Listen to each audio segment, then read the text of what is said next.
Come on, 2, 3.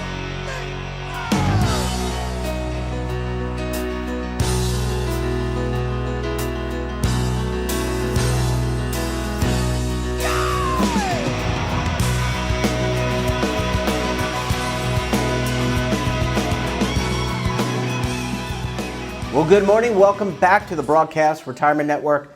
I'm Jeff Snyder. This is BRN AM for Thursday, January 20th, 2022. And our top story today, considerations when buying life insurance. Joining me now to discuss this and a lot more, Philip Snyder is a Senior Vice President of the L. Warner Companies, Inc. Phil, great to see you. Thanks so much for joining us on the program this morning. Hi, Jeff. Good morning. It's always nice to be with you. Thank you. Yeah, it's great. And we were just remarking before in the quote-unquote green screen in the green room that we hadn't actually physically seen each other because of COVID in such a long time. So it's good to see you. Great to have you on. And I just, for the audience's benefit, Phil, you've got over 40 years of life insurance and benefits experience. Is that correct? That's correct, Jeff. That's a long time. That it even predates your son. All right, Dad, let's jump in because really I want to talk about considerations when purchasing life insurance. Let's start with the basics. Why should I purchase life insurance at all? Well, life insurance is nothing more than a replacement for money. It creates money that's needed under a variety of circumstances. So money you may not have, or you may you may have money but don't want to use it for a specific purpose, and therefore you can pay a premium to an insurance company and you can have money paid out in the event of your death. It's just as simple as that. And do I need to be, what if I'm single? Okay, if I don't have any, say I'm a single person, as you know, I'm married, but Right. And so I can think of a logical reason to have life insurance, but what if I'm a single person and I have no direct beneficiaries? Do I still need to consider life insurance? Well, of course, that's that's an individual decision. I mean, on the surface, one would think no, because you probably have no responsibilities to care for anyone else. Perhaps you just don't have need to create money at your death. On the other hand, you may have obligations that are unfulfilled, a mortgage payment where you may want to clear off that mortgage and cede a house to someone, a relative or other, without obligation to pay down a mortgage. So there could be lots of reasons, for individual reasons, why people would consider buying life insurance, particularly as a single individual.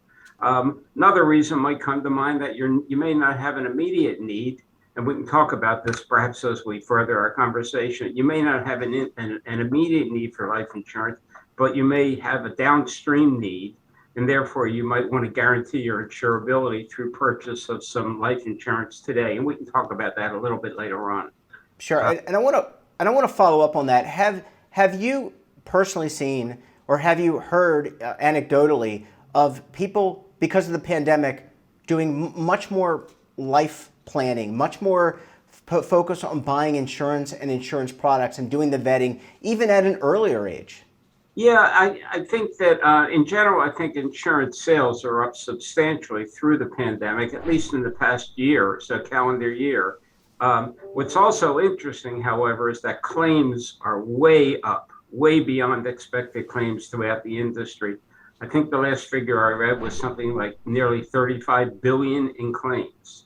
So wow. That's likely to have a profound effect on insurance pricing going forward.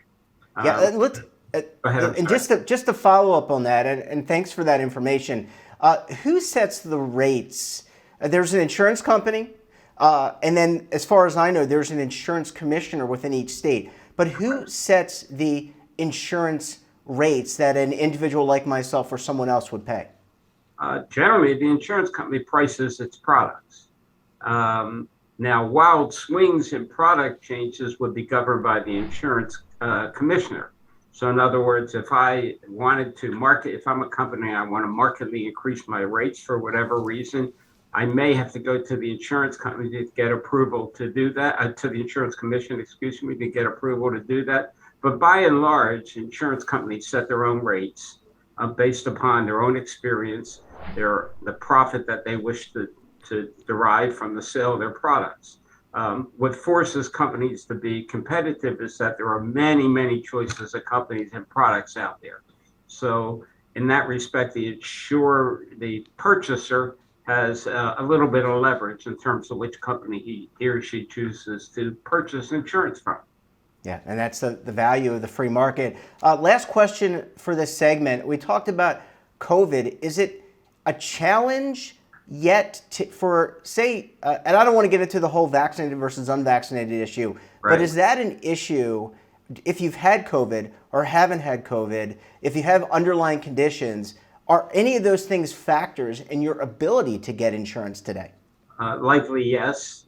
There are opportunities today to streamline what we call the underwriting process, which is the process you go through to gain approval from the insurance company, at least from a medical perspective. So there are opportunities to facilitate that process. On the other hand, those who have medical issues, are going to be fully underwritten. And the consequence of which is you may or may not get a favorably priced result. So having had COVID in and of itself, I don't think is necessarily a negative marker, but that's just one of many considerations insurance companies will look at in underwriting business. Yeah. Let's take a quick break. When we come back, we'll talk about term versus whole life.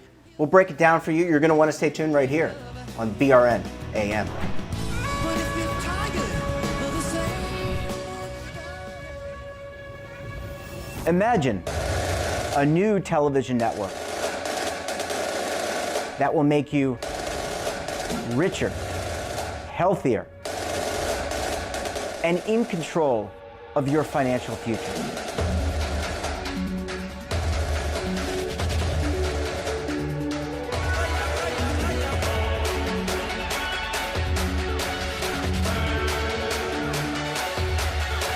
This network is for the policewoman in Nashville, Tennessee, the baker in Dubuque, Iowa, the teacher in Lexington, Kentucky. We want to make the idea of savings and retirement culturally relevant. But what do you see as a defining issue of the midterms? Especially for the smaller businesses. I mean, they are the lifeblood of the American economy.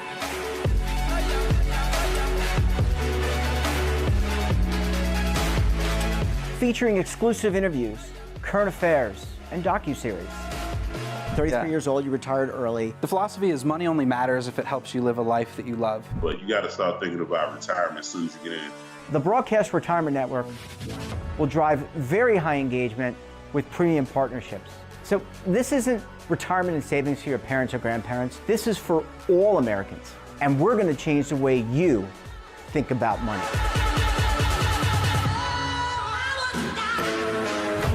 Welcome to the next frontier of retirement and savings. This is BRN, the Broadcast Retirement Network. The Motley Fool helps its members invest and save with expert stock picks aimed at multiplying their net worth over time. As a member, you'll get 2 monthly stock recommendations, access to their best current and historical stocks, tracking of your favorite stocks, articles, reports, and all the expert insights you could ever ask for. The Motley Fool takes the guesswork out of investing, so you can focus on the important things in life. Join now for less than $2 a week. Welcome back. We're talking this morning to Philip Snyder of the L. Warner Companies, Inc. Phil, Dad, thanks so much for staying with us this morning. Sure, Jeff. Happy to help. Yeah, we haven't lost a guest yet, so you continued that streak. Let's talk about, I guess, the 2 flavors, if you will, and there may be more, but let's some general flavors. What's the difference between whole life and term life? If I'm out there talking to an insurance agent, someone like yourself, they're probably going to pitch these 2 different items. What's the difference? Well, all right, let's start with, let me even take a sidestep from that for just 1 second. One of the basic advantages of life insurance is that when a death benefit is paid to a named beneficiary, in 99.99% of circumstances, it's going to be received as tax-free money, income tax-free money. So that's a huge advantage inherent in the product in and of itself. Premiums that you pay to pay for the insurance are are not paid with pre-tax dollars. They have to be paid with after-tax dollars. So, but the benefit on the back end, of course, is certainly that the benefit is tax-free. So let's talk about term insurance. Term insurance is, in effect, a pure insurance. It has no intrinsic value. It doesn't build cash value. It doesn't build equity in the policy. It's merely a coverage for a specified period of time. And there are various forms. We can talk about it in a second. But there are various forms of term insurance. For example, you can buy annually increasing premium term insurance, which is not so much in vogue anymore, but it's still available. You can buy decreasing term insurance, where the amount of insurance reduces over time, principally to keep track or to keep pace with a declining debt that you may have, for example, a mortgage obligation. But by and large, for the most part, what we call level term insurance, where you contract with an insurance company to buy a product for a 10-year period, a 15, 20, even a 30-year period, where the rate remains fixed and guaranteed throughout the duration of that period. So if you buy 10-year level term, that rate is not going to change once a policy is issued until the 11th policy year, at which the level premium will go away and rates will begin to rise substantially. So you can tailor your term insurance to fit your needs. That's term insurance. Let me just add a couple of things. The term market is very fluid. It's very competitive.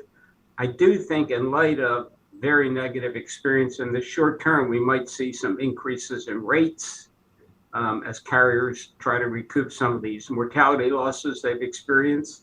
So I think it would behoove anyone who is interested in buying term life insurance to do so sooner than later. The other thing I would add with term insurance, since the product expires or elevates its premium after the fixed period of time, 10 years, 15, 20 years, you may want to consider buying insurance that has a conversion feature. Conversion feature allows you to exchange the term insurance for a cash value permanent life insurance policy. I'll use your generic term whole life for the moment. To exchange that without having to go through any form of medical underwriting. No proof of insurability required to make that exchange. So by and large, if you're buying term insurance and you contemplate potentially converting the insurance, make sure it has a conversion feature and buy it from a highly rated company. I would not buy it. I would not try and save a few dollars by finding the least expensive product on the street, if in fact there's an inkling or a possibility that I might want to continue that coverage through conversion long term. So to that end, and thanks for that. That's a lot of information for people. Let's talk about the whole life piece, because my understanding is when you buy whole life, there's actually a cash value. So there's a value to what your premiums deposit, but I'll let you define it for us. Well, whole life is a particular product, but it's being used more generically today than specifically to the one product. Years gone by, up until 30, 35 years ago, whole life was the predominant permanent life insurance product marketed in the industry. It had a fixed premium. It had a cash value that was designed to equal the face amount of the policy. $100,000 policy would therefore have $100,000 of guaranteed cash in the policy at age 100. There were alternatives to this, but by and large, that was the design. And typically, in most cases, the insuring company would pay a dividend. A dividend is effectively a return of premium over the years. That was whole life insurance. It's still sold today, and it's still sold by major mutual life insurance companies without naming names. And it's intrinsically a strong product. But what's evolved now are what we call flexible premium policies. The generic name flexible premium adjustable life, the more commonly used name is universal life. And universal life has many different alternatives. This is a policy in which you pay in a premium. The policy is designed by you. In effect, you are funding the policy by putting premiums into the policy. And from the premiums and cash that's built in the policy, the monthly expenses to run the policy are withdrawn. And I don't want to get too deep in the weeds, but there are different flavors of that product. There are products that credit interest to the cash in the policy that's based upon the portfolio rate of the insurance company. These are what we call general account products. So you get a rate of return, 3%, 4%. They all have a minimum guaranteed rate, generally no less than 2%. Some of the older policies have higher guaranteed rates, but those policies have flexible premiums. So you can put in money as you see fit, as long as there's equity in the policy to support the policy's month-to-month expenses. The policy will continue. Yep. There are similar types of policies, flexible premium policies, that allow you to elect from sub-accounts, we call them, which tend to look like mutual funds, but they're called sub-accounts. And some of these products have 100 different choices. So you can take your premiums and have them allocated within an array of sub-accounts, the hope of which is to generate a higher return than you would otherwise receive through the general account return of the insurance company. There's pluses and minuses to that. There's risk and there's reward. There's volatility that can be mitigated to some extent, but there's certainly greater volatility in those products than would be the case. And then just real quickly, there's a middle ground, something called a policy that credits interest based on an external index. And that index could track the S&P, the return of the S&P 500, for example, over time. So, and then there are products that combine all of those features in one product. So the marketplace is very fluid. Products are coming out every day. There are different iterations on similar themes. So if you're going to look at one of those products, you really need to do your homework. You really need to get educated on what you're buying, because you want to make sure that the money you're putting in is going to sustain that policy for the desired duration that you want the coverage, or until death. So it's a bit long-winded, but well, that's okay. It's it's great information. And I guess I just want to end this segment by asking the process. What's the process? We talked a little bit about favorable rates in segment one, and how the Insurance Commission helps regulate pricing in each state. But what's the process, real quick, I've got about a minute and a half, what's the process by which, assuming I make a decision, term versus whole life, and go through the decision-making process with an agent or online, however you do it, what's the process to get underwritten? Well, typically the requirements vary depending upon age of the insured and depending upon the amount of coverage you're attempting to acquire. Certainly it's easier to get a $100,000 face amount application approved than it would be to get a $2 million application approved. But generally the insurance company, on smaller amounts and younger ages, the insurance company may just do what they call a non-medical declaration, which is you just fill out a medical form. The broker or agent will help you do that, or the online company will help you do that. They submit it to the insurance company, and generally, real quickly, they'll turn it around and you'll either get approval, or they see some concerns within the information submitted, and they'll then get additional information from the medical providers that you identify that you've used in the past. On the flip side, if you're buying large amounts of insurance, then there's a whole different scenario. You're going to need to get a medical exam. You may need blood studies. You may need urine specimens. You may need EKGs and things of that nature. So the larger the amount, the older the insured, the more likely they're going to need more requirements. Just to relate a quick story, 7, 8, 9 years ago, I had a client who actually had 42 doctors. 42 doctors. And we actually had to get medical statements from 21 of those doctors and submit them to the insurance company. Now, the amount of insurance was quite large, and it was understandable. The age of the individual was fairly old at that point in time, in her early 70s. So you can imagine that's the complexity that can be drawn in depending on the nature of the individual and the background of the individual purchasing the insurance. Yeah, it can be complex, obviously, if you have 42 doctors, but I think for the average person, hopefully they don't have to go through That's a very unusual and extreme. But Yeah. insurance companies are careful. They and want rightfully so. They want their best underwriting up front. Yeah, and they want to be, because they want to remain financially solvent, which is probably something we should talk about. How do you evaluate in the future? Phil, Dad, we're going to have to leave it there. Thanks so much for joining us. We appreciate your perspective, and we look forward to having you back on the program again very soon. Anytime, Jeff. Good luck. Bye now. That wraps up this episode of BRN AM. Have a topic of interest, someone you think we should talk to, drop us a line. And don't forget, for all the information in lifestyle, wellness, tech, finance, so much more, and all in one place, check out today's edition of our daily newsletter, The Morning Pulse. Want to see our latest content or search our archives? Then check out our streaming partners like Amazon, Roku, Samsung, and over 100 more. We're back again tomorrow. Until then, I'm Jeff Snyder. Stay safe, keep on saving, and don't forget, roll with the changes. Waiting here for you to take and drink of. But if you're tired, come on.